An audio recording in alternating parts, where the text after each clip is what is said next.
10 de la mañana con 17 minutos. Muy buenos días, feliz inicio de semana. Hoy lunes 1 de febrero. Si usted se fija en el calendario, dicen que este segundo mes del año es perfecto. Inicia lunes y concluye domingo de manera consecutiva. Las 4 semanas que capturan el mes transcurren con tal modalidad. Primero lunes, segundo martes, tercero miércoles y así sucesivamente.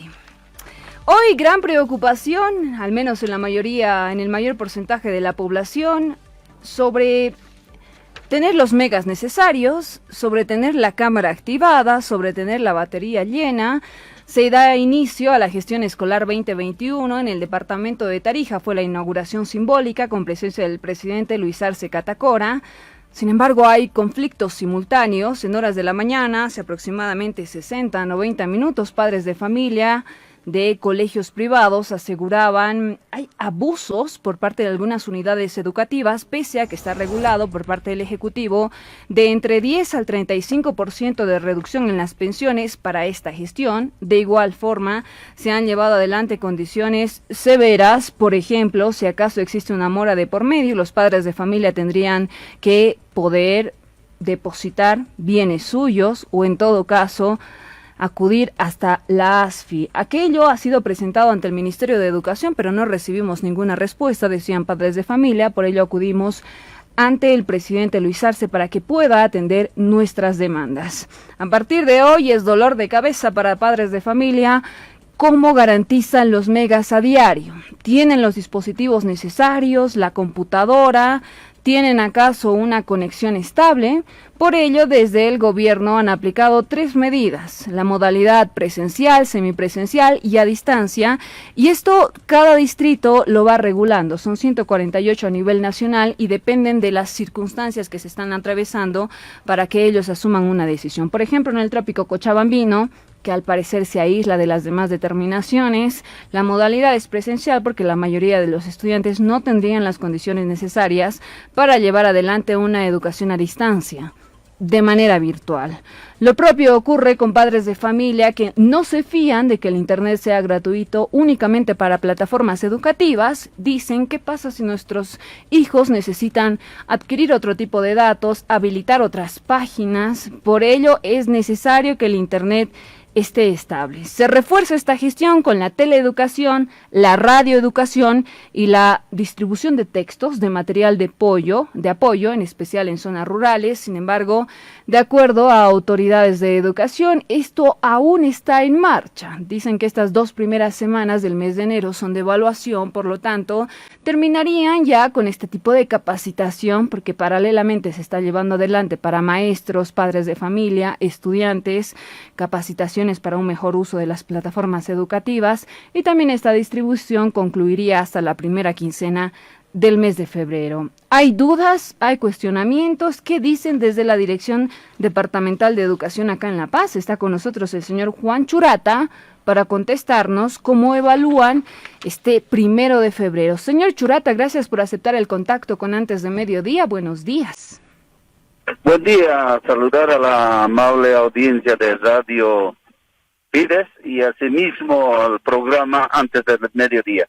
Bueno, hoy se está dando la inauguración correspondiente ya en la unidad educativa 1 de mayo del Alto 2, y veo de que hay una complacencia de los padres de familia, madres de familia, porque realmente ellos se han sentido muy mal el año pasado porque la han cortado, o si no de manera abrupta, del inicio las labores educativas, clausurando. Pero sin embargo, hoy hemos inaugurado en presencia de un paralelo de estudiantes de primaria, como un paralelo de secundaria, y padres de familia, autoridades invitadas, ¿no? La viceministra de Educación Alternativa Especial. Entonces estamos viendo, para nosotros y para todas las comunidades educativas, es un desafío. Este desafío ya nuestro ministro de Educación, a través de el presidente del Estado Provincial, hermano Luis Arce Catacora, ya se ha dado las instructivas correspondientes de que elijan la modalidad que ellos prefieran en una comunidad educativa. En este marco tenemos 3 modalidades. Estamos seguros de que en el Alto, la ciudad del Alto y la ciudad de La Paz y en las concentradas de las provincias, no se puede pasar presencial ni semipresencial, porque tienen varios estudiantes, las infraestructuras son limitadas por esta situación.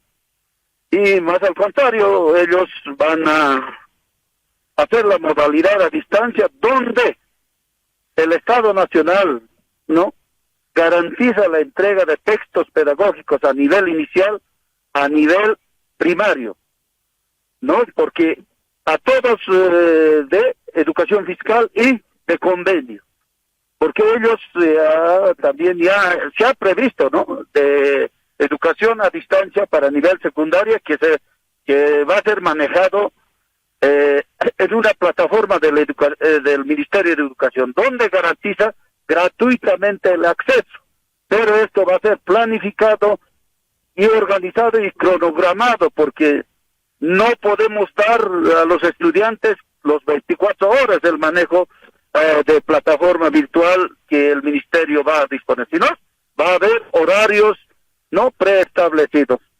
Y también asimismo estamos garantizando la educación audiovisual o radial, donde no los actores, no más que todo los profesores, van a ser actores educativos, donde ellos vamos a organizarnos y planificarnos que nos den cobertura las radios que existe en el departamento de La Paz. Entonces se está planificando de esta manera y esperamos tener éxitos, porque sé que al inicio vamos a tener algunas dificultades, pero estas dificultades vamos a superar. Quiero invitar a los padres de familia, madres de familia, o que están escuchando, de que seamos parte de que recuperemos nuestra educación en el departamento de La Paz. Y ya que la educación presencial no es la mejor opción por el momento, señor Churata, se tiene el apoyo por parte de 4 canales televisivos, distintas frecuencias radiales, para que los estudiantes puedan acceder a contenidos que se traducen en 10 materias. Para mejor comprensión de nuestros oyentes, ¿podemos explicar esta programación que existe? ¿En qué horario se podrá acceder a estas lecciones? Bueno, lo virtual, el Ministerio de Educación a partir de hoy ya vamos a empezar a programar, y los maestros también, pero algunas unidades educativas tienen su propia plataforma, pero aquí en La Paz estaríamos viendo, a ver, Instituto Americano, que es de convenio, tienen su propia plataforma, y otras unidades así, y en las provincias también tienen las radios comunales, donde nuestros directores distritales están planificando y acudir ahí, donde no exista la modalidad presencial o semipresencial. Entonces vemos con mucha esperanza de que se logre y llevemos adelante la educación de nuestros niños, niñas y estudiantes del departamento de La Paz. Le repito mi consulta, señor Churata, para comprender mejor cómo está distribuido el horario mediante los cuales los estudiantes van a poder acceder a estas lecciones. ¿En qué señales? ¿En cuáles frecuencias? ¿Usted tiene conocimiento? Bueno, estamos coordinando con el Ministerio de Educación. Sabemos que Bolivia TV nos está dando un espacio, no de manera de que nuestros machos vayan a actuar y vayan el aprendizaje significativo, logrando así de esta manera de que vamos a enlazar. Pero a partir de mañana o pasado ya va a empezar estas situaciones, porque esta semana estamos en una evaluación diagnóstica, donde nuestros actores educativos, más que todos los docentes, van a ver esta perspectiva, a ver cómo pueden llevar. Entonces, esta semana estamos en una etapa de planificación y organización, a ver cómo lo vamos a empezar. La preocupación sería de la ciudad de La Paz y el Alto y zonas concentradas para una educación a distancia.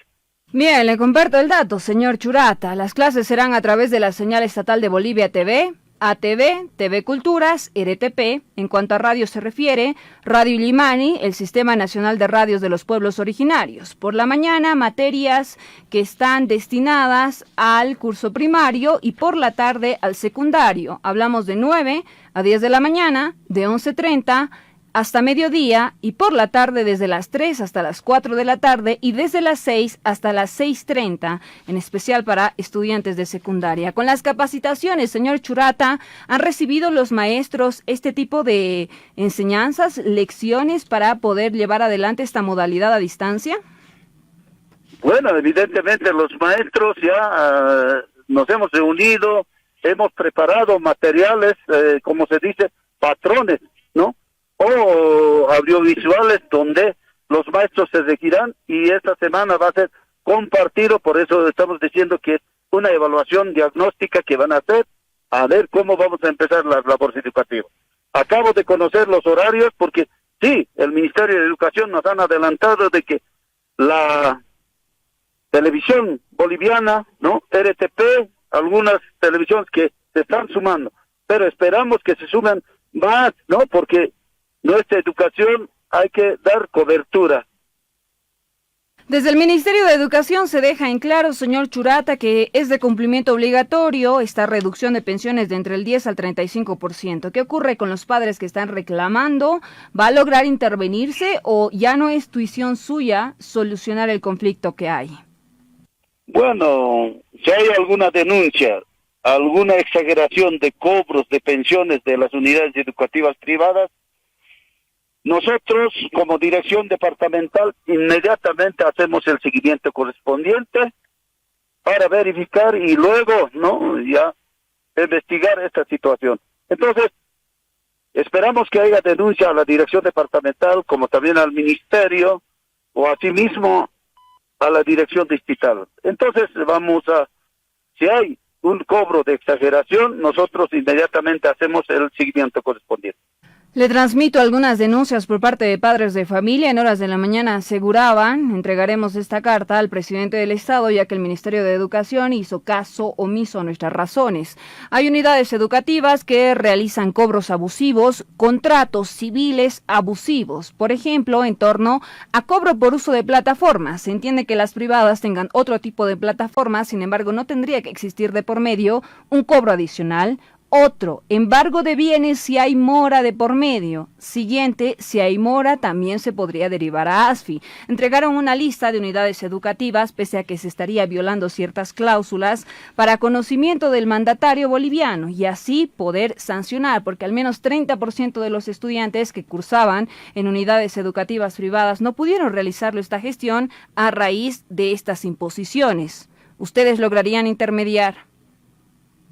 Bueno, nosotros hacemos el seguimiento correspondiente, inmediatamente informamos a nuestra autoridad superior, que es el Ministerio de Educación, en donde, no, yo quiero enfatizar, como padre de familia o como autoridad, de que esos cobros excesivos, ese penal que están haciendo, no está tan bueno.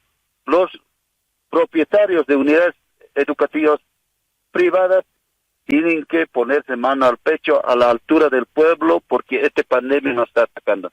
Entonces nosotros inmediatamente vamos a tomar las acciones correspondientes. Espero que nuestro hermano ministro dé solución porque ya ha habido diálogo, ya hay esa propuesta de menos 35% de cobros. Yo sé que esto en estos días tiene que subsanarse. Esperamos lograr de que los propietarios de unidades educativas privadas sean certeros y conscientes de que nuestra educación hay que llevar de la mejor forma posible. Bien, señor Churata, ya a tiempo de despedirnos, hablemos sobre las vacunas. ¿Han solicitado una cifra exacta para dotación de maestros?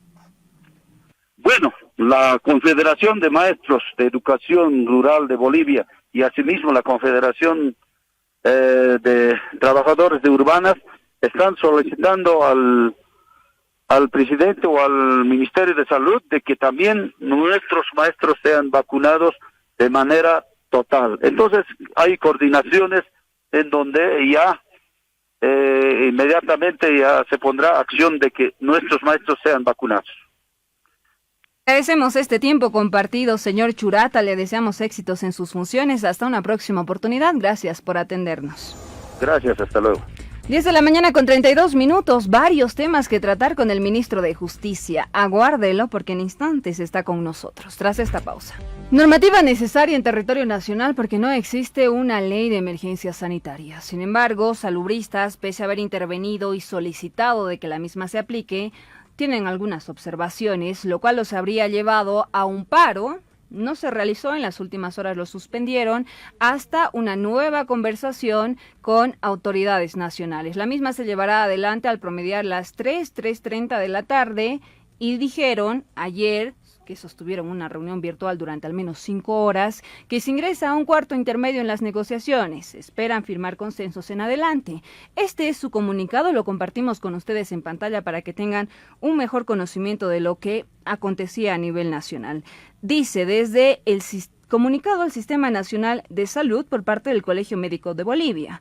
Dado el acuerdo al que se llegó en las primeras horas del 1 de febrero entre el Ministerio de Salud y Deportes y el Colegio Médico de Bolivia, FESIRMES y FESIMRAS instruimos a los colegios médicos departamentales y federaciones mixtas a suspender el paro de 24 horas decretado para este día lunes, 1 de febrero, por encontrarnos en un cuarto intermedio, hasta la firma del convenio con el Ministerio de Salud y Deportes, con el fin de garantizar la inclusión de modificaciones de los artículos 17, 19 y 28 en el proyecto de ley de emergencia sanitaria número 85. Por tal motivo, citamos a los colegios médicos departamentales, FESIRMES y FESIMRAS, a la reunión de la firma de convenio en la ciudad de La Paz, este lunes 1 de febrero a horas 15:30, donde se harán conocer las soluciones definitivas que generaron el conflicto. Firma Colegio Médico de Bolivia, Santa Cruz, 1 de febrero del 2021. Con nosotros en esta oportunidad el ministro de Justicia, Iván Lima, para contarnos sobre sus perspectivas. Ministro, gracias por atendernos. Buenos días. Buenos días. Sí, es un gusto atender su invitación. Evidentemente, lo que tenemos en la Ley de Emergencia Sanitaria, como lo ha señalado usted, es una norma integral, una norma que va a regular todos los temas, no solamente en el caso del COVID, que es el que estamos enfrentando, sino para cualquier situación de emergencia que pueda haber en el país. Originalmente teníamos solamente la Constitución como base normativa para poder tomar medidas para garantizar la salud de los bolivianos. El año pasado se aprobó una ley de estados de excepción que nos permitía generar la posibilidad de restringir los derechos de los bolivianos. Esa ley lamentablemente no fue publicada en la Gaceta Oficial de Bolivia ni promulgada por la presidenta Áñez. Recién el mes de diciembre esta ley adquiere vigencia plena en el país, es publicada en la Gaceta, pero entre esa situación extrema, que es un estado de excepción, lo que se conocía antes como un estado de sitio, que se podría dar en el caso de un desastre natural constituido por una pandemia, y la situación de una enfermedad nueva como la que tenemos ahora, que va a ir teniendo un desarrollo complejo con los avances de la vacunación, con la inmunización, con una serie de temas que se viene a venir en las próximas semanas y meses en el país. Necesitábamos tener una ley que no sea tan drástica como lo es la ley de estados de excepción en cuanto a la regulación de los derechos de los bolivianos y la mejor manera de combatir la pandemia. Es resultado de ese análisis que se presenta por parte del gabinete del presidente Arce esta ley de estados de emergencia que tiene que ver con la salud y le da al país un marco regulatorio amplio. Esta ley tiene 36 artículos, tiene disposiciones adicionales, 3 transitorias y 3 disposiciones finales. Esta norma ha sido observada, como usted lo señala, en aspectos puntuales. Los 3 que refiere el Colegio Médico y uno por las asociaciones de municipios del país. Los 3 que tienen que ver con nuestros compañeros médicos y el sector de salud, en el análisis que se ha estado haciendo todo este tiempo, requieren de mayor diálogo y mayor precisión, porque la intención del ministro de Salud y del gobierno es trabajar en conjunto con los médicos y lograr una redacción que, preservando la salud y los derechos del pueblo boliviano, también garantice los derechos de los médicos. Entonces creo que estamos por un buen camino. Esta ley se ha aprobado en diputados, todavía queda la aprobación en el Senado, y recién cuando el Senado la apruebe, el presidente Arce la promulgará. Entonces estamos en un momento en el que podemos hacer todo este diálogo, toda esta precisión en la norma, porque el órgano ejecutivo es el que ha propuesto esta ley, y esto es lo que se está dando desde el día de ayer, por muchas horas, con un nuevo texto que pueda ser de tranquilidad para la población, a la cual representamos ahora nosotros, y para el sector médico, que requiere precisiones en el lenguaje de los 3 artículos. El resto de la norma, por suerte, está ya, si usted quiere, con menos, ya no tiene observaciones, y solamente nos quedaría ya analizar con las asociaciones de municipios y todos los niveles subregionales las observaciones que ellos pudieran llegar a tener. Estamos en un momento en el cual le diría que hoy en la tarde deberíamos ya tener textos consensuados para que nuestro Senado pueda aprobar la ley con las precisiones que sean necesarias y de tranquilidad para la población. Lo ha dicho ya Monseñor Gualberti, lo han sostenido todas las personas en el país. Necesitamos enfrentar esta crisis en unidad, y en esto vamos a ser muy amplios para lograr que todos los sectores estén escuchados y en equilibrio con la salud de los bolivianos, que es lo que vamos a pelear siempre y vamos a pedir que se respete, se tenga tranquilidad en todo el sector médico. Ministro, nos explican los artículos 18 y 19, sin embargo, en aquel comunicado por parte del Colegio Médico también hacen referencia al 17 y al 28 como puntos de observación. Seamos específicos, ¿qué establecen los mismos? No sé si usted tiene el proyecto de ley, creo que eso es algo que tienen que tener también en la prensa claro. Los artículos 17, 18, 19 y 28, si usted ha leído el comunicado hace un momento, tienen un factor en común, que es la relación del médico con el paciente, con el cliente en algún momento, y tienen que ver con la intervención respecto a algo que es la libertad contractual y el derecho que tienen ellos de pactar honorarios con sus pacientes. Esto se regula por el Ministerio de Salud, por los colegios médicos, y los tarifarios básicos, en opinión del Gobierno Nacional, deben ser razonables, deben permitirle a la población acceder al derecho a la salud, no pueden ser exorbitantes, no se puede pedir garantías de $40,000, $50,000, o que la gente deje su vida para poder ser atendido, él o sus familiares. Ese equilibrio que tenemos que lograr en la norma para que todos se vean protegidos es el que se está trabajando. El artículo 19 tiene que ver específicamente con el derecho a la huelga. El derecho a la huelga es un derecho que está previsto en la Constitución, pero que se ha ido modulando por nuestro Tribunal Constitucional. Y el Tribunal Constitucional ha señalado en la sentencia 326-2019 que no debiera interrumpirse el servicio médico por ningún motivo, porque es esencial, porque es un servicio que no puede tener ninguna posibilidad de dejar de atender a la población. Lo ha reconocido el sector médico, y yo también lo debo reconocer. Siempre nuestros médicos están atendiendo los servicios de emergencia, pero en una situación de emergencia masiva como la que estamos viviendo, necesitamos al 100% de nuestros médicos atendiendo a la población. Insisto que este punto es un punto que tiene que darse con una redacción adecuada. Creo que ellos también están conscientes de que lo principal es garantizar la salud de los bolivianos y que los servicios se presenten con continuidad, que no se puedan interrumpir y que no le demos a la población que está en este momento sufriendo y con una crisis muy grave ningún momento de interrupción del servicio.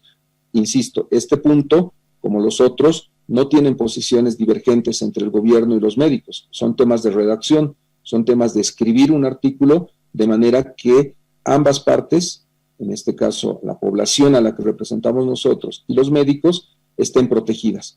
El 19 tenía que ver con la interrupción de los servicios en tiempo de pandemia. Nosotros pensamos que no debe interrumpirse por ningún motivo, pero ellos alegan que tienen derecho a la huelga y la protesta. Ambos coincidimos en que hay que atender a los usuarios, a los pacientes. Por lo tanto, lo que nos queda es redactar algo que permita tranquilidad a la población y a ellos la posibilidad de que no se vea afectado ese su derecho constitucional a la protesta. La protesta no se puede dar solamente bajo la forma del paro o la huelga, se puede dar de diferentes maneras, y también podemos habilitar desde el Estado mecanismos que hagan que no sea necesario entrar a una huelga o un paro, como lo estamos haciendo ahora. un ejemplo de que no hace falta un paro para que tengamos cambio en las políticas públicas o atención prioritaria al sector salud, es lo que hemos hecho el día de ayer domingo y lo que se va a hacer el día de hoy. El ministro tiene que escuchar a los médicos, tiene que llegar a acuerdos y tiene que tener el sentido común necesario para parar cualquier conflicto.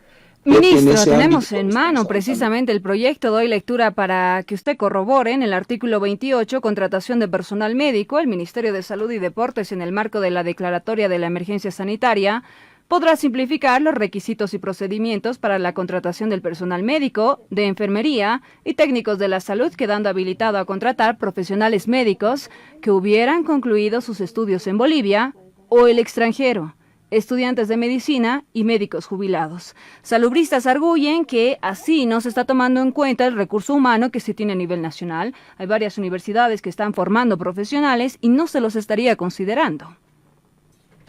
Claro, pero ese no es un tema del artículo 28. El artículo 28 está más bien habilitando a que inclusive los estudiantes de medicina de todas las universidades del país puedan incorporarse el momento de la vacunación. Está señalando que los profesionales médicos que hubieran concluido sus estudios en Bolivia o el extranjero puedan habilitarse rápidamente para trabajar en el país. Lo que necesitamos es una fuerza muy grande para que toda la población boliviana sea inmunizada. Estamos hablando de 15 millones de dosis, estamos hablando de la necesidad de vacunar a 7 millones de personas. Entenderá que eso requiere una logística muy grande. Necesitamos no solamente médicos, sino también probablemente la intervención de estudiantes de medicina y egresados de las carreras médicas. Lo que parece que preocupaba era que este artículo habilite la llegada de brigadas de médicos cubanos, y este artículo no tiene esa intencionalidad, nunca la tuvo, y en su lectura usted me seguirá que no permite esa interpretación. Dice, quedando habilitado a contratar profesionales médicos que hubieran concluido sus estudios en Bolivia o el extranjero. ¿A qué se refiere esta norma? A bolivianos, a jóvenes que han ido a estudiar a Cuba, Venezuela, Alemania, Estados Unidos o donde fuera. Entonces, si ponemos en este texto a contratar profesionales médicos bolivianos que hubieran concluido sus estudios en Bolivia o el extranjero, que era la intención de la norma, no tendríamos ya ningún problema. Se descartaría esa susceptibilidad de que esta norma permite el ingreso de brigadas de médicos cubanos. Como ve usted, no es un tema de fondo, es un tema de redacción, de aclarar, de poner el contexto a la norma para que nadie se sienta preocupado. El sentido de la norma, les reitero, es que los bolivianos que han concluido sus estudios no vean frustrada su intención de venir a cuidar a otros bolivianos por un trámite burocrático administrativo. Esto implica que cualquiera venga a ejercer la medicina, de ninguna manera. La norma dice claramente que el ministro de Salud, en esta declaratoria de emergencia, podrá simplificar los requisitos y procedimientos. No dice no habrá requisitos, dice podrá simplificar los requisitos y procedimientos. Es decir, algo que nos toma en este momento incluso años para que un médico pueda habilitarse y empezar a trabajar, el ministro tiene el mandato de simplificarlo, de eliminar todos los trámites burocráticos innecesarios y, en coordinación con todo el Estado, habilitar la mayor cantidad de fuerza laboral necesaria para que los médicos vengan a atender al país. Si hay un médico, un hermano médico en Brasil, en Argentina, en Chile, que quiere venir a apoyarnos en este objetivo común que tenemos de inmunizar a todo el país, que venga. Está invitado porque le vamos a permitir que venga a trabajar rápidamente. Lo mismo los médicos jubilados que probablemente hayan contraído la enfermedad y que sea necesario incorporarlos. Todos, la fuerza médica tiene que estar disponible. Ministro, disculpe. Una carencia de médicos. Al simplificar, reducir estos trámites burocráticos, ¿de cuánto tiempo estamos hablando en promedio? En realidad, en este momento era necesaria una norma legal porque tenemos una serie de instituciones que no están cumpliendo su rol. Hay mucha burocracia y la posibilidad de simplificación de trámite la tiene que contestar el ministro de Salud. En este momento me entenderá que yo no tengo el parámetro para la población, porque hay médicos que han tardado un año, hay médicos que no han logrado terminar su trámite, otros que han demorado 6 meses. Es variable la cantidad de trámites. Lo que se quiere es que si un médico tiene un título del equivalente al ministro de Salud boliviano de otro país, temporalmente por esta emergencia puede empezar a trabajar. Tenemos que en eso trabajar coordinadamente con Cancillería, con Educación, con todos los niveles, y lo vamos a hacer. Para eso se crea el Consejo de crisis, el Consejo de Emergencia, porque tenemos que trabajar mancomunadamente todos los ministros para que el médico, el boliviano que tiene su título en el extranjero, no tenga que estar peregrinando haciendo filas en educación, en Cancillería, en Gobernación y en todo lado. Si nos ponemos organizados y damos estas órdenes ejecutivas de emergencia, yo le diría que no deberían tardar sino semanas, no debería pasar un mes la tramitación de esto. Aún así me parece un exceso, me parece que un mes es mucho y que deberíamos hacerlo en días, el tema de la habilitación, pero también entiendo que no podemos simplificar los requisitos de manera que pueda venir a trabajar una persona que no es médico. Tenemos que darle a la ciudadanía la tranquilidad de que vengan médicos habilitados, pero que no tengan que estar viviendo semanas y meses en una pandemia haciendo filas. La idea es simplificar los trámites y de ninguna manera la idea era habilitar el ingreso de médicos cubanos al país porque no está en esto el sentido de la norma del artículo 28. Bien, entonces entendemos que las contrataciones de personal extranjero sería para reforzar el sistema sanitario boliviano. ¿Qué ocurre con esta reunión virtual que se tuvo hasta altas horas? No me he entendido bien en esto. A ver, adelante. No vamos a contratar personal extranjero, estimada compañera, no vamos a contratar personal extranjero, vamos a contratar bolivianos que han estudiado en el extranjero, eso es algo muy diferente. No hay ninguna posibilidad que este artículo sea utilizado para contratar personal extranjero.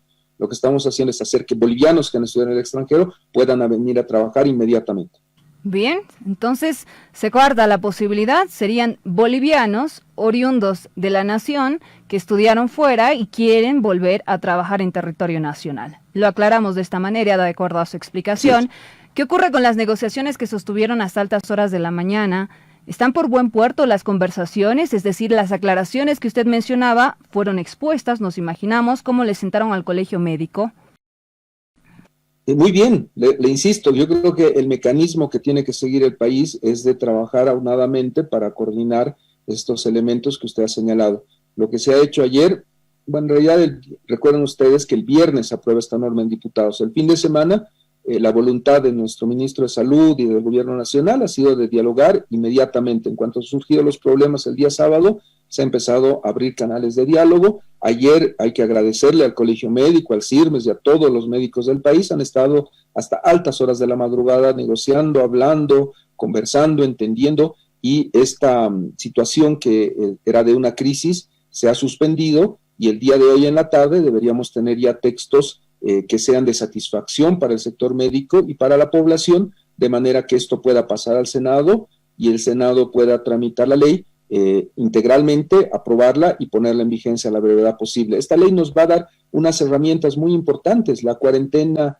que ahora se llama aislamiento forzoso, está prevista en esta ley, que es algo que piden los municipios y las gobernaciones. El consentimiento informado para las vacunas está prevista en la ley. Todas las disposiciones de coordinación, de acelerar el oxígeno, la medicina, los despachos aduaneros, liberaciones de impuestos, todo lo que necesitamos como herramientas legales para que esta ley funcione y el gobierno pueda atender rápida y expeditamente todo lo que significa la crisis de salud, están en esta ley. Y me alegro mucho yo de que tengamos solamente 3 artículos en discusión con el sector médico y que podamos superar este impasse para que pueda ser ley del país y ser promulgada, ojalá esta misma semana, por el presidente Arce, esta ley. ¿Va a participar de la reunión de esta tarde, ministro?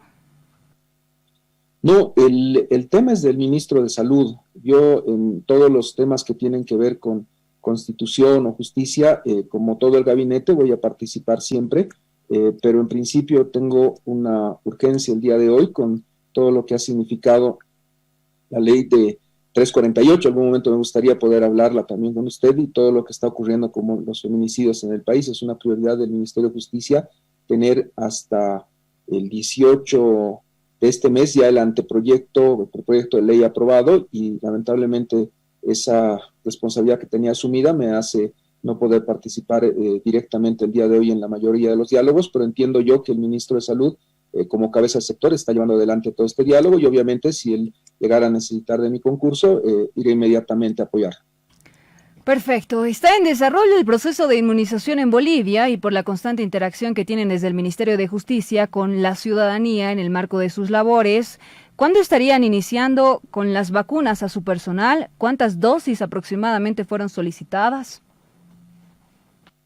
En realidad el tema no es de priorizar a los funcionarios públicos. La regla de priorización tiene que ver con los sectores vulnerables. La mayor parte de la población vulnerable es aquella que tiene más de 60 años y en el país lo constituyen 1.2 millones de habitantes. Ese 1.2 millones de habitantes, los que tienen de 60 años a la edad que fuera, 70, 80, 90, que son nuestros padres, que son las personas que podrían llegar a morir por esta pandemia, deben ser los priorizados. Hay alrededor de 170,000 médicos que están en primera línea, personal sanitario, enfermeras, que tienen que ser vacunados prioritariamente. El mes, como sabe usted, ya tenemos 20,000 dosis y se está priorizando a los médicos, se está dando la atención inicial a todo nuestro sector médico. El 1,000,000 de dosis que están comprometidas para llegar en febrero, dentro de 2 semanas, tienen que ser destinadas a la población más vulnerable.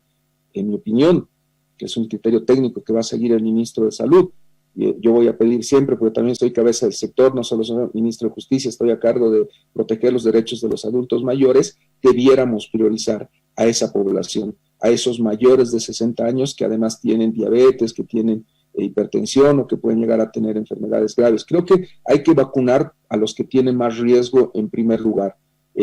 Los que ya hemos pasado por la enfermedad, por ejemplo, mi persona o el canciller, que ya la hemos superado, tenemos cierta inmunidad por los próximos meses y no deberíamos ser los que seamos priorizados. No se entienda esto que no queremos vacunarnos. Vamos a hacer lo que le dé tranquilidad a la población. Si algún momento se ha confundido las declaraciones de Leonardo Loza, que ofreció que los parlamentarios vayan a vacunarse en primer lugar, era para darle tranquilidad a la población de que incluso ellos querían vacunarse inmediatamente para que todos sepan que es una vacuna segura, que nos va a ayudar a salir de esta crisis y que va a inmunizar a la población. La regla de vacunación y el plan de inmunización, como les señalaba, está previsto en esta ley. Y el principal concepto de la vacunación es la voluntad. Si alguien no quiere vacunarse, no va a ser vacunado, no va a ser obligado a ser vacunado. Es la principal regla. La segunda regla es la del consentimiento informado. Necesitamos que todos aquellos que quieran ser vacunados tengan toda la información necesaria para estar seguros de que la vacuna no les va a afectar en su salud. Cada uno es su mundo, cada uno tiene enfermedades de base u otras situaciones y tiene que tener un consentimiento informado. El tercer elemento es la gratuidad. El artículo 14 señala con claridad que los procesos de inmunización son gratuitos para toda la población boliviana. Lo que necesitamos ahora es organizarnos. Cómo esos 15 millones de dosis que ya tenemos comprometidos, el 1,000,000 de dosis que llega el próximo mes de febrero, dentro de 15 días, llega rápidamente a los más vulnerables. No podemos permitir que eso llegue al más rico, al que tenga mayor poder político, al que tenga mayores relaciones. Tiene que ir en un plan de vacunas que lo hemos propuesto, al que está combatiendo la pandemia. No solamente al médico, también a la señora que limpia el hospital, a la señora que está en permanente contacto con la atención a los pacientes que están siendo en este momento parte del sistema de salud.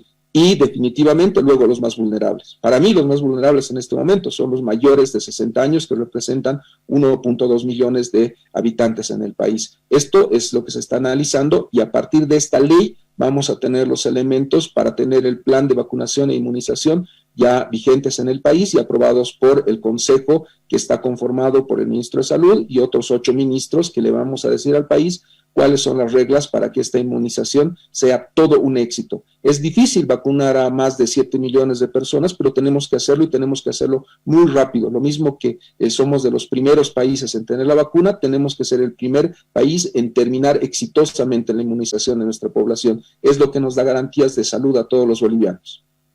Entonces, todavía, ministro, sin fecha exacta para que las vacunas lleguen hasta funcionarios del Ministerio de Justicia, ¿verdad? Le insisto, no vea usted el tema como un conflicto. Los funcionarios públicos pueden tener mayores de 60 años y pueden tener diabetes y pueden tener hipertensión. Si un funcionario del Ministerio de Justicia cumple esas condiciones, va a ser de los primeros en vacunarse y probablemente lo sea el 15 de febrero. Pero no todos los funcionarios del Ministerio de Justicia cumplen esas condiciones. No lo vea como un tema de privilegios, porque no lo es. Véalo como un tema médico y científico. Tiene que vacunar primero a los más vulnerables y luego a los menos vulnerables. Y tiene que haber un concepto de solidaridad. Los que ya han pasado por la enfermedad tienen una inmunidad que les permite estar al final de la fila. No tiene un criterio el privilegio no lo va a tener nunca. Ni parlamentarios, ni ministros, ni funcionarios públicos van a ser privilegiados. Quien va a ser privilegiado es el que tiene mayor riesgo. Y el primero en vacunarse en febrero va a tener que ser ese sector médico. Ese es el primer concepto que le puedo decir. Y le puedo decir que ya desde la anterior semana se están vacunando nuestros médicos con las 20,000 primeras dosis. Y con el 1,000,000 de dosis que llegan, van a seguir. Vamos a inmunizar al 100% de los médicos y vamos a empezar a vacunar a los más vulnerables. El Ministerio de Justicia está al final de la lista, si usted quiere, no porque sea el Ministerio de Justicia, porque estemos en este decreto, sino porque estamos en un esfuerzo sistemático de lograr que sean los derechos humanos los que marquen la orientación de la vacunación. Hay que vacunar primero a los más vulnerables. Esa es la regla de juego, no tener privilegios de ninguna manera. Bien, ministro, durante las últimas horas se confirmaron 1.438 nuevos casos de coronavirus, haciendo un total de 216.835 y fallecidos 10.379. Quiero, por favor, que presten mucha atención a las siguientes imágenes. Ocurrieron días atrás. Protagonista, el primer mandatario del Estado Plurinacional de Bolivia, Luis Arce, y ocurrió en la zona oriental de Bolivia. Por favor.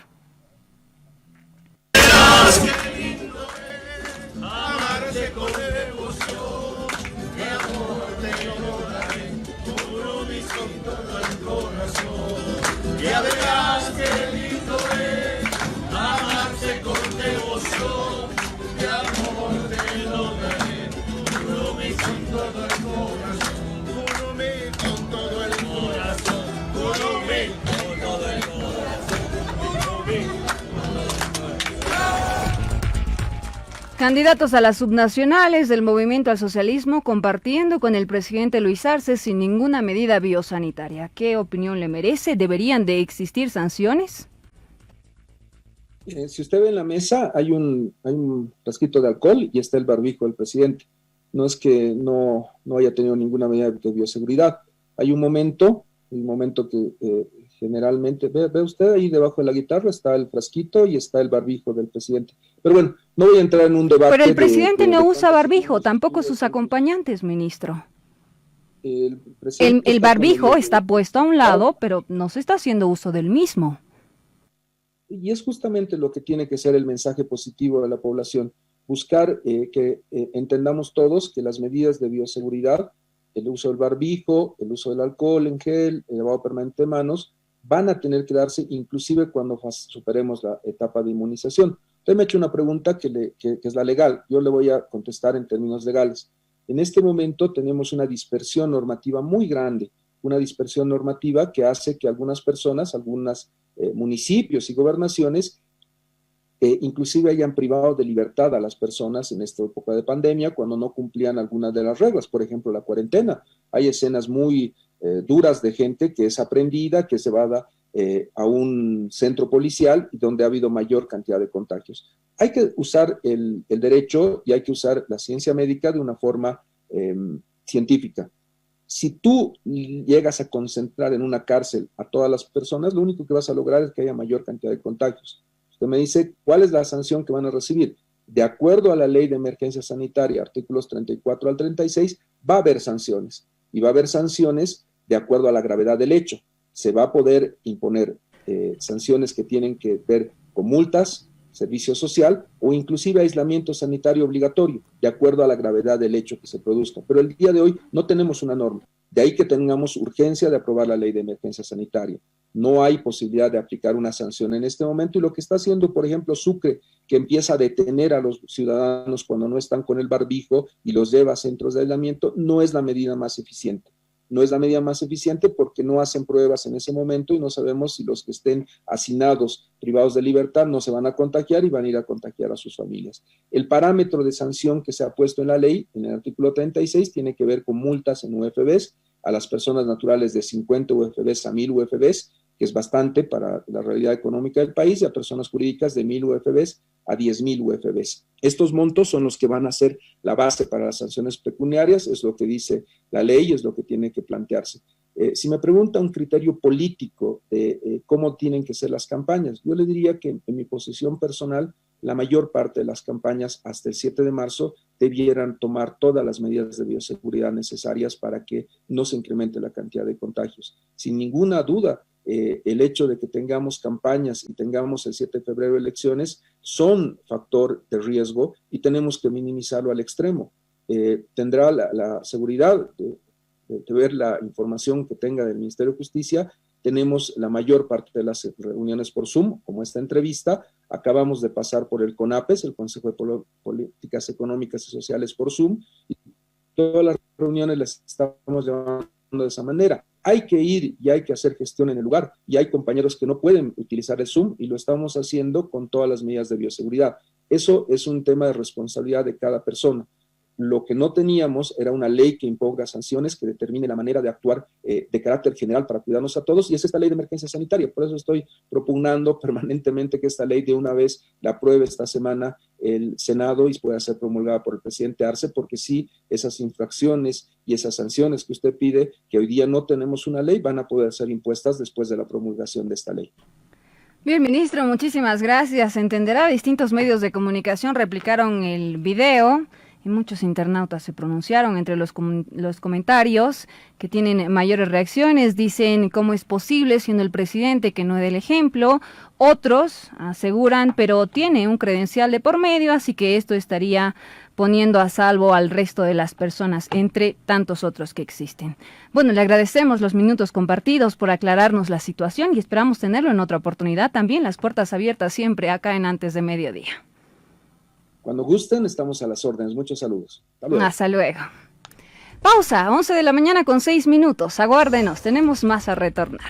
El proyecto de ley de emergencia sanitaria que ahora está siendo tratado en la Cámara Alta genera debate, hay molestia, que dicen desde el Hospital de Clínicas. Su director, el doctor Oscar Romero, está con nosotros. Gracias por estar acá en contacto con Antes de Mediodía. Buenos días, doctor. Buenos días, estoy a su disposición, un gusto estar con ustedes. Horas de negociación durante la víspera, es más, se extendió hasta horas de la madrugada. ¿Qué fue lo que conversaron? Los puntos que encontraban como inconvenientes, como obstáculos, ¿lograron ser subsanadas, doctor? No tenemos un reporte exacto. Yo me comuniqué en la mañana muy temprano con CIRMES y con algunas otras autoridades para determinar lo que se había establecido. Sin embargo, no tenemos todavía un punto definitivo del cuarto intermedio. Bueno, doctor, hace unos momentos en conversación con el ministro de Justicia, Iván Lima, nos aclaraba que los puntos podrían haber sido malinterpretados. En realidad, no se está coartando el derecho que está establecido en la Constitución Política del Estado a la protesta y tampoco se pretende priorizar a la contratación de personal extranjero. Es lo que nos mencionaba hace unos instantes. Sin embargo, aquello que se habría logrado tratar durante estas más de 5 horas de conversación llegó a buen puerto y probablemente en horas de la tarde ya se tendría una solución definitiva. Sí, eso es lo que esperamos como profesionales en salud. Esperamos que tengamos una resolución definitiva y que el ministerio, las autoridades ministeriales y el Congreso puedan establecer puntos de coordinación, de consenso con nuestro ente como es el Colegio Médico, porque no estamos en condiciones de ser presionados. Ustedes saben que nosotros somos de primera línea, trabajamos permanentemente, nunca hemos rechazado la atención a nuestros pacientes, no tenemos vacaciones, es decir, no gozamos de poder irnos cuando queramos. En esto de la cuarentena, las vacaciones han sido suspendidas, las licencias están presentes porque tenemos mucho paciente positivo en COVID. Está difícil para el médico y todavía que exista una disposición que sea contraria a nosotros, peor aún. Entonces, qué bueno que las autoridades puedan ponerse de acuerdo y nosotros trabajar siempre como lo hemos hecho permanentemente. El Hospital de Clínicas nunca ha parado, nunca ha dejado de trabajar. siempre ha trabajado con su personal, pero desafortunadamente hoy estas determinaciones pueden ser contrarias, decía, a que nuestro personal, yo le paso un dato, en este último mes, de cada 100 pruebas que hacemos en nuestro personal cada semana, 30 son positivos. Entonces estamos disminuidos inclusive de personal. Así estamos trabajando en el Hospital de Clínicas.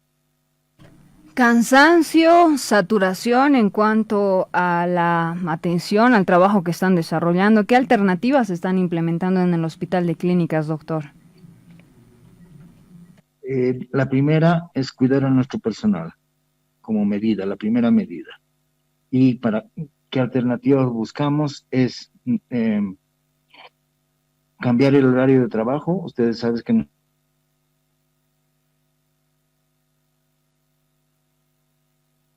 Al parecer tenemos algunas complicaciones en la conexión, enseguida la retomamos. Se trata de un proyecto que es urgente, importante a nivel nacional, porque no tenemos una ley de emergencia sanitaria que debería aplicarse en esta temporada complicada. Doctor, ahora sí, adelante, por favor. Sí, decíamos que había que establecer horarios, refuncionalizar, reconvertir en el hospital, tenemos que reconvertir las unidades, refuncionalizar el personal y tenemos que distribuir en horarios que no tengan mucho contacto con el COVID y que no implique contacto alto con pacientes. Y esto significa trabajar en algunas unidades de 24 horas y en algunas otras unidades de 12 y en otras el horario normal. Esto va a depender, por ejemplo, farmacia, en la farmacia trabajan todos los días y en la mañana es las horas críticas para la dispensación de medicamentos. Entonces ellos tienen que trabajar en horario normal. Radiología, que tiene mucho personal positivo porque está en contacto directo con los pacientes, entonces ellos trabajan 24 horas, así como emergencias, así como las áreas de terapia intensiva. Entonces estamos determinando horarios específicos de trabajo para cada uno de nuestros funcionarios y estamos estableciendo también que el personal que está en riesgo de contagio pueda ser transferido a otra área, como por ejemplo la telemedicina. Y tenemos un encargado de la telemedicina, la doctora Escalera, que es la que está haciendo que esto funcione a lo más óptimamente posible para que nuestros pacientes no tengan la necesidad de acudir al Hospital de Clínicas, sino ser atendidos a través de la telemedicina primero. Y para cuidar a su personal, doctor, ellos también deben ser inmunizados. ¿Llegaron vacunas hasta el hospital? No, en este momento hay un programa del CEDES, a través del ministerio, el CEDES, para que hoy lunes, pueda ser vacunados el personal de terapia intensiva y de emergencias. Esa es la prioridad en este momento porque son los que están en contacto directo con los pacientes COVID y no COVID. Entonces, ellos van a ser en primera instancia. ¿Cuántas dosis estarían llegando hasta el hospital? Pues hay un número que tenemos establecido de 150 dosis en primera instancia. Luego hay un cronograma de actividades para todo el personal del Hospital de Clínicas, pero como le digo, primero está terapia intensiva y emergencias. ¿Y ya tienen una fecha aproximada de cuándo estarían llegando estas dosis? No, el programa está establecido en toda esta semana para la inmunización del personal, para toda la semana. Hoy lunes comienza con terapia intensiva. Perfecto, doctor. ¿Ustedes ahora formarán parte de las negociaciones durante esta tarde? No, directamente el Colegio Médico y CIRMES. No, nosotros no estaríamos allá. Bueno, doctor, muchísimas gracias por estos minutos compartidos. Estamos pendientes para conocer lo que vaya a ocurrir en adelante y, claro, haciendo un seguimiento a las dosis administradas al personal. para conocer las reacciones, si acaso existen problemas o no. Estamos presentes. Gracias, doctor. Claro que sí, estamos a su disposición. Muchísimas gracias, buen día.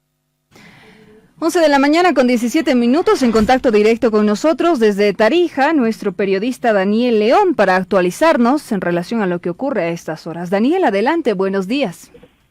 ¿Cómo están? Buenos días. Nosotros estábamos expectantes en cuanto a lo que iba a ser ya el inicio de la vacuna contra el coronavirus, pero una noticia de último momento nos trajo hasta acá, hasta el Hospital Obrero, porque desde el sábado estaría escaseando el oxígeno, y para que conozca el Directorio Nacional de la Casa Nacional de Salud, no hay sesiones preventivas para el abastecimiento de oxígeno. Se conoce que habrían fallecido 3 personas por falta de oxígeno, así nos lo hacían conocer a través de Fides. Desde anoche, a las 11 de la noche, han empezado a decir que no hay oxígeno, que no se está contando con oxígeno. Nosotros, bueno, mis sobrinas, mis cuñadas, estaban preocupadas, se han quedado aquí hasta las 5 de la mañana, cuando hacía las 3 que ya empezó a faltar, han empezado ellos a reducir adentro, según lo que sabemos que han empezado a reducir, digamos, pero después ya no había, y ahorita yo que llego como a las 9:15, 9 llegué y dice, no hay oxígeno, no hay oxígeno. Yo me entraba a administración, me entraba aquí al director y le digo, ¿cómo no van a prever? No, si se está viendo desde la anterior semana, es que no hay oxígeno en toda Tarija. No es justo, porque aquí todo el tiempo estamos haciendo, ahora más que todo. ¿Cómo no van a prevenir eso? Y es la preocupación de la gente, ¿no? Porque acá en los módulos 1 y 2 del Hospital Obrero, donde es el área específica para casos de COVID, y los propios familiares, las personas que están internadas, alertaron a sus familiares indicando de que consigan oxígeno porque me estoy quedando sin oxígeno. Eso es lo que nos dijeron las personas, y ni siquiera desalertó el personal en salud que está atendiendo en los domos 1 y 2. Sino la persona que está con coronavirus debe alertar de que le está faltando el oxígeno, y esa es la preocupación. Hemos consultado al subdirector del Hospital San Juan de Dios sobre el tema de si están o no con el normal abastecimiento de oxígeno. Ellos nos indican de que estamos con normalidad, pero conocemos de que acá en el Hospital Obrero no se han tomado previsiones a tiempo. Indican de que en la planta de Oxisur habría desabastecimiento en la producción de oxígeno, pero no se anticipa con tiempo a los familiares cuando son los propios internados quienes tienen que hacer conocer de que les está faltando oxígeno. Y hace 20 minutos acabo de salir, de ver salir un otro cuerpo, y se indicarían que este sería el tercer fallecido en el Hospital Obrero, se presume por causas del tema de la escasez de oxígeno. La información al momento que tenemos de Fides Tarija. Preocupante, Daniel. 3 personas recientemente perdieron la vida en el departamento de Tarija por falta de oxígeno, y de acuerdo a recientes estudios, Bolivia estaría ocupando el segundo lugar en muertes por coronavirus a nivel suramericano, y a nivel mundial el 7º lugar. Una de las alternativas, la inmunización, pero debería realizarse en al menos el 80% de la población. Bolivia está aún desarrollando las primeras fases y deseamos conocer las impresiones iniciales de quienes ya recibieron la dosis. Por ello, está con nosotros el doctor Antonio Virúes, quien es intensivista del Hospital del Norte, El Alto. Gracias por este contacto, doctor. Buenos días. Buen día, un saludo a todos ustedes. Muchas gracias por la cobertura. De primera mano, tras haber recibido la dosis, ¿cuáles fueron los requisitos que solicitaron para que pueda ser un candidato? ¿Cuál es el procedimiento que se lleva adelante, doctor? Claro que sí, de forma muy responsable. Nos tomaron lo que es la reacción en cadena de la polimerasa en tiempo real, o sea, la prueba que se requiere para saber si uno está cursando con la infección. Al salir negativo, es que recién nos aplicaron la primera dosis. Reitero que esto es muy responsable porque en el caso que uno esté cursando con la infección y que reciba la vacuna, puede generarse una hiperinflamación y justamente desencadenar algún tipo de complicaciones o reacciones adversas graves, como el distrés respiratorio, el tener un estado muy grave que pueda requerir en algún momento incluso pues internación y otras medidas. Una vez que ya recibieron la dosis, doctor, ¿hubieron reacciones adversas? ¿Se tuvieron complicaciones? Para recibir esta dosis durante el día, ¿se tiene algún requisito en específico? El requisito principal es ese, el no haber cursado recientemente con la infección, porque no tuviera ningún sentido al administrarse entonces la vacuna, porque uno ya debería tener anticuerpos, inmunoglobulina M y inmunoglobulina G particularmente. Y por otro lado, pues mencionar que es muy responsable hacerse, como digo, esta prueba de la reacción en cadena de la polimerasa para confirmar. Uno de nosotros, de forma anónima, uno de nosotros salió positivo, por lo cual no recibió obviamente la vacuna, no tendría razón de recibir pues la vacuna en ese sentido. En cuanto a las reacciones adversas, lo que frecuentemente se puede presentar es lo mismo que con cualquier vacuna, ¿no? Vale decir un poco de síndrome gripal. Lo que a mí particularmente me sucedió es un poco de congestión nasal, un poquito de mialgias, malestar general o del cuerpo, como dicen algunas veces, pero esto se fue pasando. Ahora estoy a las 48 horas de haber recibido la vacuna y me siento, la verdad, normal. Por otro lado, las reacciones adversas graves podrían ser pues la peor, la reacción anafiláctica, que es una forma de alergia grave, así por decirlo, y en su forma grave se presenta con la garganta que se cierra, con presión baja, uno se puede desmayar y este tipo de reacciones, lo cual entre las 13 personas que recibimos no se ha presentado ninguna reacción de este tipo. La organización que existió de por medio, doctor, para que el personal reciba esta dosis, ¿cómo fue? Para evitar aglomeraciones. Evidentemente, como yo agradecí al personal, sobre todo del CEDES, al personal de la dirección de mi hospital, epidemiología, que fueron quienes coordinaron todo esto con el gobierno nacional y con el Ministerio de Salud, evidentemente para iniciar la vacunación mejor en un centro de salud como es el Hospital del Norte, en un hospital de tercer nivel, justamente para monitorizar de forma adecuada e intervenir en casos que se presenten reacciones adversas graves. Es decir, ¿fue por listas? ¿Cómo llegó el personal? Somos personal justamente de terapia intensiva que estamos evidentemente en primera línea de acción contra el coronavirus. Evidentemente día tras día nos encontramos con pacientes que cursan con esta infección, realizando la intubación endotraqueal, realizando pues maniobras invasivas de la vía aérea que permitan sobrevivir a estos pacientitos. Entonces, en ese sentido, es que se seleccionó como tiene que ser al personal de primera línea, no tanto al personal que esporádicamente está en contacto con estos pacientitos. Tiene que inmunizarse, sobre todo al personal que está frecuentemente con pacientes con COVID-19. ¿Cómo desarrollarán el seguimiento? Es decir, para la aplicación de la segunda dosis, ¿hay una app de por medio? ¿Cómo reconocen que esta persona debe recibir este tipo de vacuna, la otra este otro tipo de vacuna? En relación a esto, a esta vacunación, pues evidentemente hay un personal, enfermera vigilante se llama en el Hospital del Norte, que es quien nos está haciendo el seguimiento, consultándonos 2-3 veces al día cómo nos sentimos y identificando algún tipo de reacción, ¿no? Que sea riesgosa. En ese sentido, pues nosotros mismos nos estamos controlando, así por decirlo, dentro del hospital tenemos todas las condiciones y dentro del día 21, cuando nos va a tocar la segunda dosis, vamos a realizarnos la medición de anticuerpos para ver cómo va la titulación, o sea, la medición de estos. Recibimos la segunda dosis y a su vez vamos a realizar el control de inmunoglobulinas o de anticuerpos 21 días después igual. ¿Existiría algún conflicto si acaso no se recibe la dosis en el marco de estos 21 días, la segunda dosis? Exactamente, pues la eficacia no sería la deseada. En ese sentido es que lo que se expresa con esta vacuna en particular de la Sputnik 5 es que a los 40 días después de haber recibido la primera dosis es cuando se tienen los anticuerpos en niveles adecuados. Entonces hay que completar ambas dosis, hay que ser igual muy responsable con esto para protegerse de una forma eficaz. Señalaba un ejemplo, doctor, de una persona anónima, dio positivo, no pudo recibir la vacuna. ¿Cuánto tiempo tendría que esperar? Una vez que esté recuperada recién, ¿estaría habilitada? Exactamente, por lo menos 3 meses después de haber cursado con la infección, para evitar este fenómeno de hiperinflamación como mencionábamos. Bueno, doctor, Le agradecemos estos minutos compartidos, lo vemos estable, lo vemos vigoroso, por lo cual llegamos a la conclusión de que no existió ningún inconveniente. Así que muchísimas gracias. A ustedes por la cobertura, y yo creo, si me permiten para terminar, pues esto de la vacunación es una esperanza para poder terminar con esto de la pandemia. Como todos ya deseamos, estamos cansados.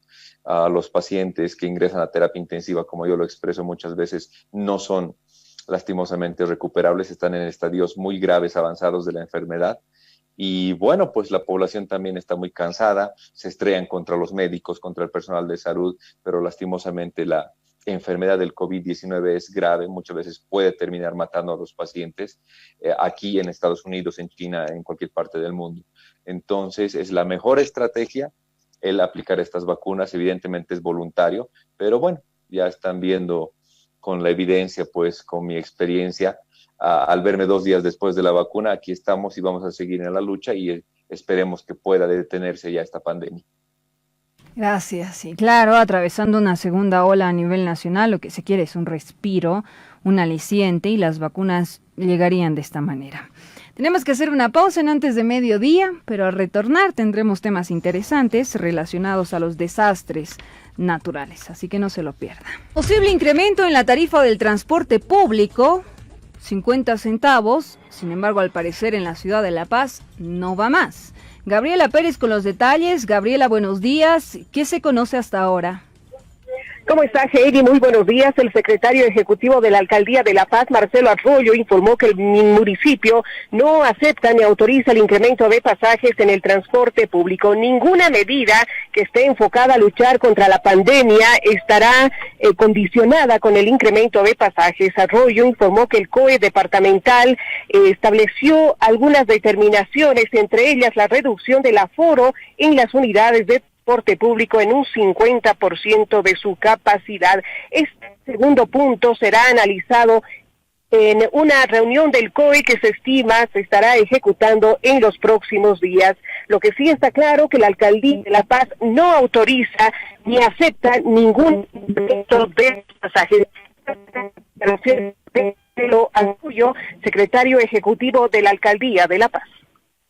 Respecto, quiero manifestar enfáticamente que el Gobierno Autónomo Municipal de La Paz no acepta ni autoriza ningún tipo de incremento en el pasaje del transporte público. Y esto es bueno puntualizar. Ninguna medida o restricción está sujeta al incremento del pasaje en el transporte público. Recordemos que de acuerdo a las recomendaciones y la resolución emitida por el COE departamental, se ha establecido como una de las medidas la reducción del aforo en las unidades del transporte público, ¿no? Cabalmente, acá tengo la copia de la resolución, en el artículo 5 sobre el transporte público se establece reducir la cantidad de pasajeros en todos los vehículos que prestan los servicios públicos de transporte al 50% de su capacidad, cumpliendo de manera obligatoria la ventanilla a través de ventanas abiertas y el uso de barbijos en el interior del vehículo por el conductor y los pasajeros. Esta es la recomendación emitida y plasmada en la resolución del COE departamental.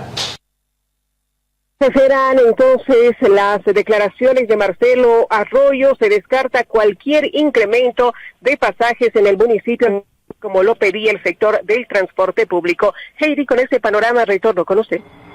Gracias, Gabriela. Incremento de pasajes en la ciudad de La Paz no da curso. ¿Qué dicen los protagonistas al respecto? En esta oportunidad está con nosotros el secretario ejecutivo de la Federación de Choferes de La Paz 1 de Mayo, el señor Mario Silva. Gracias por aceptar este contacto, señor Silva. Buenos días. Buenos días. Adelante, compañera periodista. ¿Qué dicen a raíz de esta reciente resolución?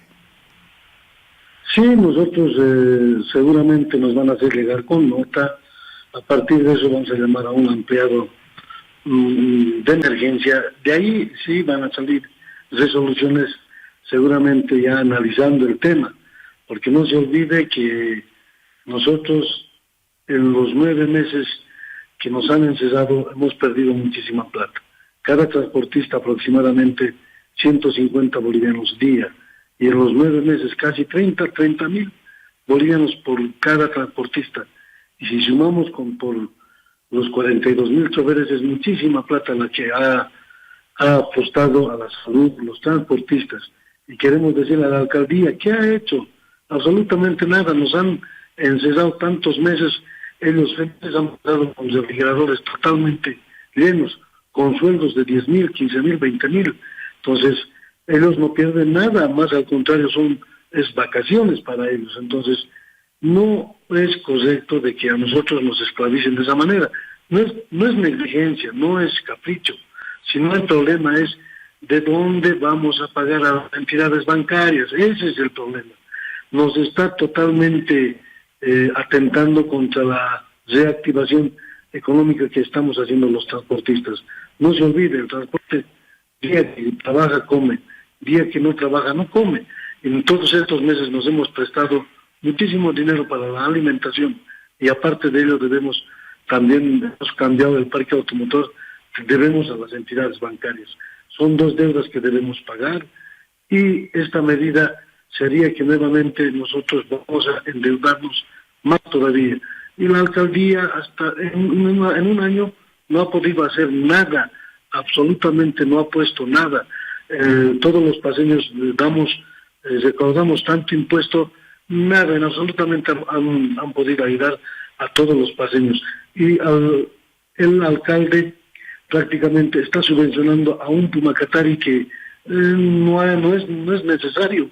Esa plata millonaria debería ir para luchar contra este COVID-19. La pasada semana se hablaba de un posible incremento de 50 centavos, el COE también lo reforzaba, decía la mejor opción sería tener una reducción en los pasajeros en cada una de las unidades de transporte público. Si esto ingresa en curso, señor Silva, ¿ustedes insistirían en la determinación de un incremento de pasajes? Sí, seguramente vamos a llamar nosotros a un ampliado y ahí analizarán los secretarios generales del Departamento de La Paz y a partir de ello vamos a emitir criterios más formales y más serios. No nos quisiéramos adelantar, pero de antemano si ya nos van a reducir pasajeros, vamos a tener mucha pérdida, entonces por eso se pedía que el mismo gobernador dijo, se daría un aumento de los 50 centavos. Estamos tomando la palabra del gobernador. Señor Silva, de acuerdo a su percepción personal, conociendo la coyuntura que estamos atravesando, ¿cuál sería la mejor alternativa? No se olvide, nosotros si vamos a rebajar el 50% de pasajeros, prácticamente estaríamos haciendo un tramo con 14 bolivianos, hacíamos con 28 bolivianos. Estaríamos perdiendo 14 al día, aproximadamente 130, 150 bolivianos. Eso se llama perder, pero yo digo, la alcaldía que pierde nada, más bien está subvencionando al Pumacatari, perdone que sea reiterativo, esa plata debería ir a luchar contra esta enfermedad que es el COVID-19. A ver, también sus sueldos son de 10,000, 20,000 bolivianos, 15,000, 20,000 bolivianos. ¿Qué ellos van a perder? No, van a seguir percibiendo sueldos.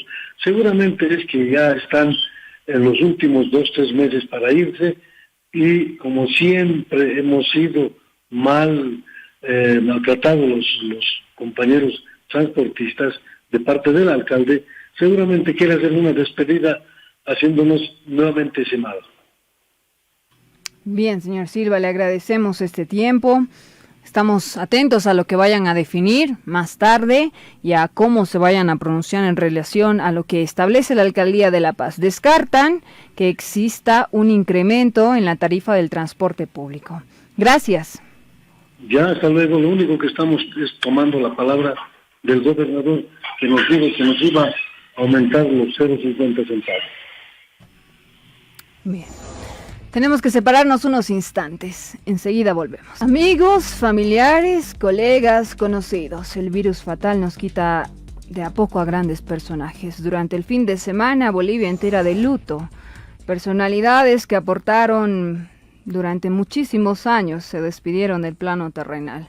Compartimos imágenes para que usted pueda reconocerlos. Iniciamos hablando acerca de José Manuel Yoyo Pando.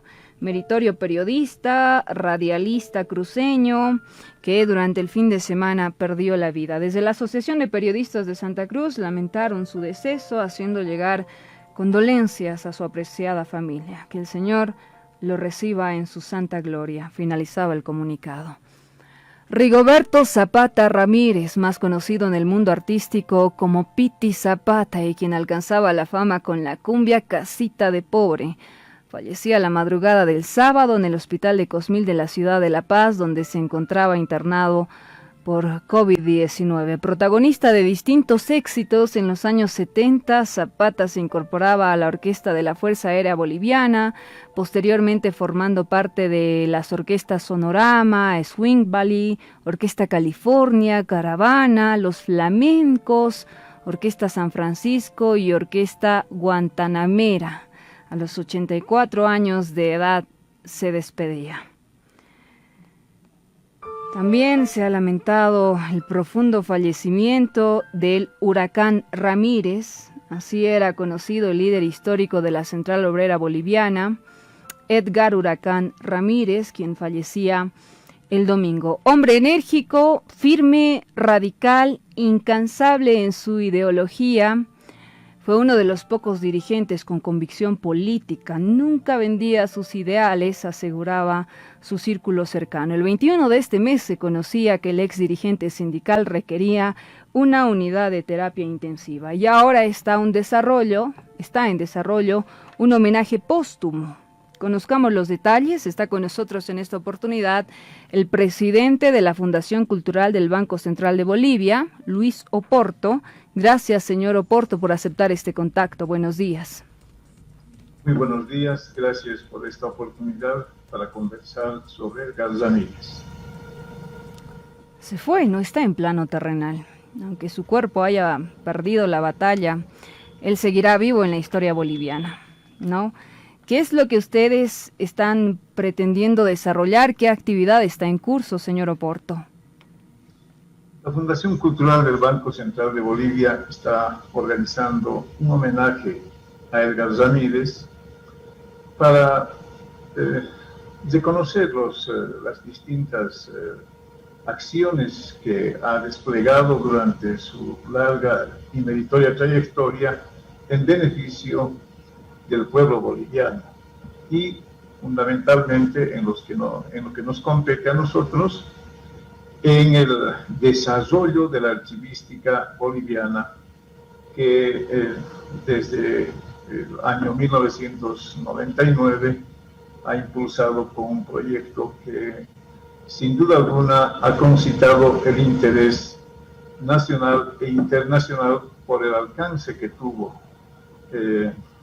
la ejecución de ese impresionante proyecto que nosotros calificamos como la mayor hazaña archivística del siglo XIX, del siglo XXI.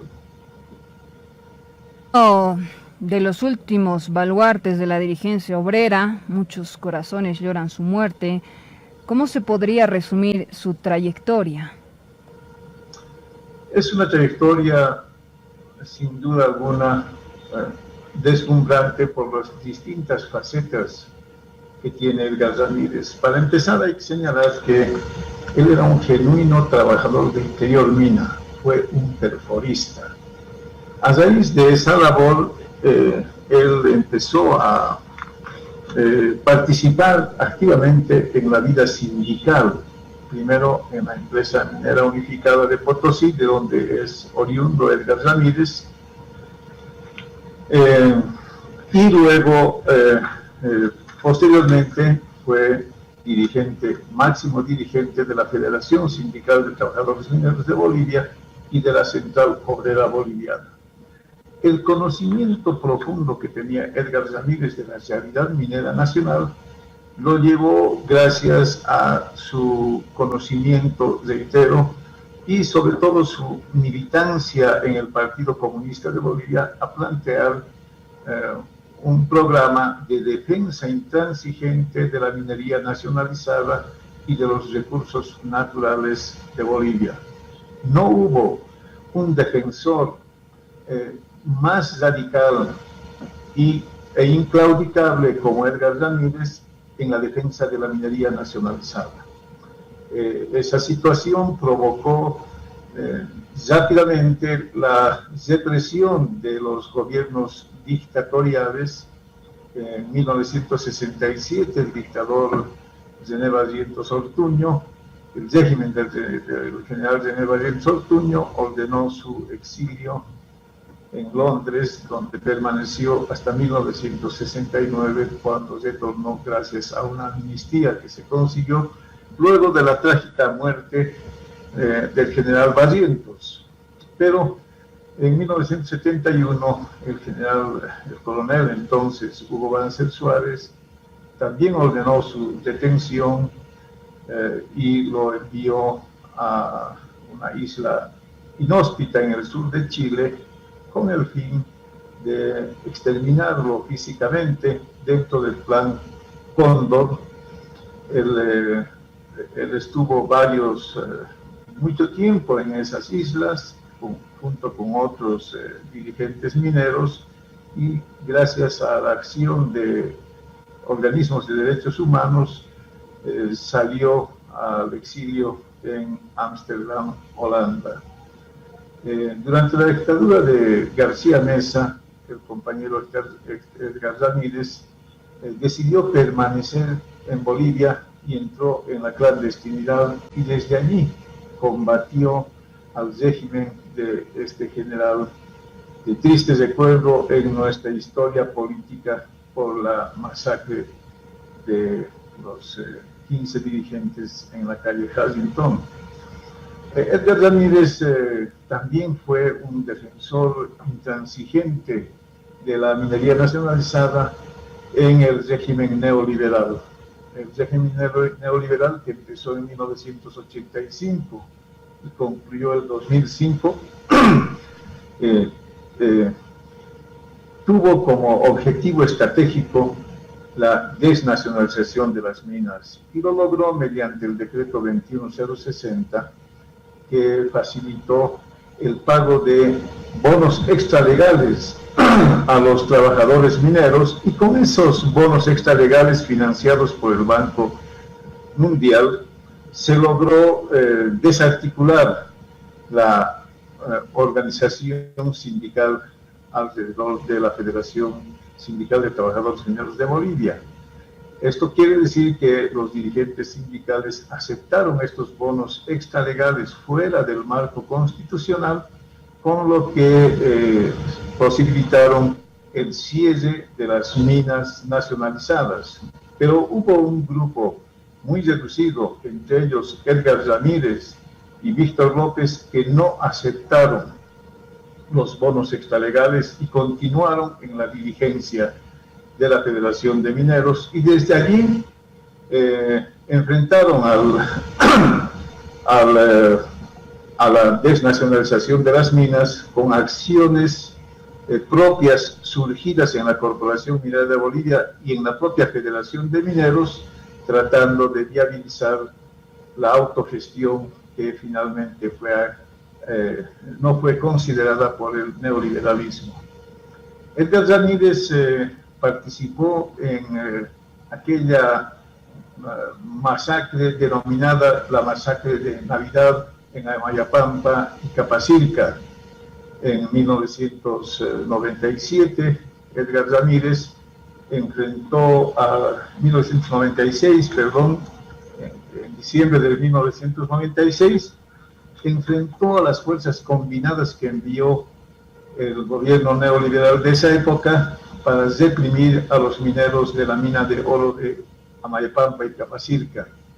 Es interesante mencionar que en esa acción sindical, Edgar Ramírez y un grupo de dirigentes de la zona lograron derrotar militarmente a esas fuerzas combinadas. Eso llamó poderosamente la atención del régimen neoliberal, y luego de alcanzar un acuerdo pactado con la intervención de la Iglesia y finalmente pacificar la zona, descargaron toda su potencia contra Edgar Ramírez, enviándolo al Mutum a un destierro forzado. Imagínense, Edgar Ramírez era el único trabajador de la supuesta empresa metalúrgica del Mutum, donde fue sotesado con la intención, sin duda alguna, de que allí termine su existencia. Y efectivamente él sufrió de una enfermedad crónica a partir de ese destierro, de ese confinamiento, y solo pudo salvar la vida gracias a la intervención de organismos de derechos humanos a nivel internacional que lograron que el gobierno los retire de ese ostracismo, y una vez que recuperó la salud luego de una hospitalización, fue enviado a Tupiza con el humillante cargo de barrendero y luego secretario de la oficina de Comibol en Tupiza, con el objetivo de humillar al dirigente de la Federación Sindical de Trabajadores Mineros de Bolivia, al dirigente de la Central Obrera Boliviana. En Tupiza no se doblegó. Edgar Ramírez desarrolló una interesante faceta archivística que ya había él protagonizado en 1987 con la creación del Archivo Histórico de la Federación de Mineros. Y en Tupiza encontró los saldos supervivientes de los documentos de la Aramayo Frank y los entregó al archivo del municipio de esa ciudad, donde actualmente se custodian. Pese a que esta rememoración sea breve, señor Oporto, no cabe ninguna duda. No fue un ciudadano común. Gracias a sus proezas se ha logrado recuperar, entre otras hazañas, la memoria histórica de la minería en Bolivia, archivista de vocación, lo recuerdan como aguerrido, incansable, directo, que logró reconquistar la democracia. Se sabe que desde el Ministerio de Trabajo se levantó una capilla ardiente, está en desarrollo ahora mismo en su memoria. ¿Cuál es el cronograma de actividades que ustedes tienen a partir de hoy? Sí, está velándose efectivamente en el Ministerio de Trabajo, y mañana el velorio se realizará en la Federación de Mineros, y posteriormente a las 16 horas se trasladarán sus restos al Archivo Histórico de la Minería Nacional que él fundó en el año 2004. El día miércoles se llevará a cabo el entierro en el cementerio Jardín, en horario que nos hará conocer la familia, y el jueves la Fundación Cultural realizará un homenaje mostrando las facetas de sindicalista, de trabajador minero, también de político. Él era miembro del Partido Comunista de Bolivia y fundamentalmente como archivista, por haber protagonizado la mayor hazaña archivística del siglo XXI. Una gran pérdida para los bolivianos. Gracias, señor Oporto. Lo vamos a estar contactando nuevamente para conocer los proyectos que se tienen en el Banco Central de Bolivia. Entendemos que su asunción fue reciente en el cargo que está desarrollando ahora mismo, así que lo queremos de vuelta acá en Antes de Mediodía. Gracias por su gentileza. Gracias a ustedes. Un cordial saludo a su audiencia. Lo propio a ustedes, amables oyentes, gracias por su preferencia. Se vienen las noticias. No se lo pierda. Hasta mañana.